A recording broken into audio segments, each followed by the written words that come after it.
গোপন কক্ষের ভেতরে আপনি কিভাবে ব্যালটে সিল দিবেন চলুন দেখি। গণভোটের গোলাপি ব্যালটে হ্যাঁ এবং না দুটো ঘর থাকবে। সংস্কার বা পরিবর্তন চাইলে হ্যাঁতে সিল মারুন।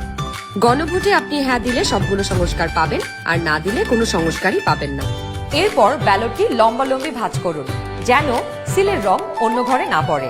এরপর আড়াআড়ি ভাঁজ করুন। সংসদ সদস্য নির্বাচনের জন্য সাদা কালো ব্যালটটিতে থাকা আপনার পছন্দের ব্যক্তি বা দলের মার্কায় সিল মারুন। সিলটি কিন্তু নির্ধারিত ঘরের বাইরে যাওয়া যাবে না।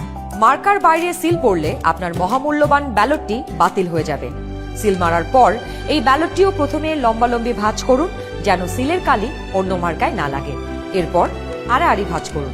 এবার গোপন কক্ষ থেকে বের হয়ে স্ট্যাম্পটি সহকারী প্রিজাইডিং অফিসারকে ফেরত দিন এবং একই ব্যালট বক্সে দুটি ব্যালট পেপার ফেলুন। ব্যাস হয়ে গেল একদিনে 2 ভোট। একদম সহজ, তাই না? তাহলে নিশ্চিন্তে ভোটের দিন চলে আসুন আপনার ভোট কেন্দ্রে আর ভোট দিয়ে বুঝে নিন দেশের মালিকানা, দেশের চাবি আমাদের হাতে।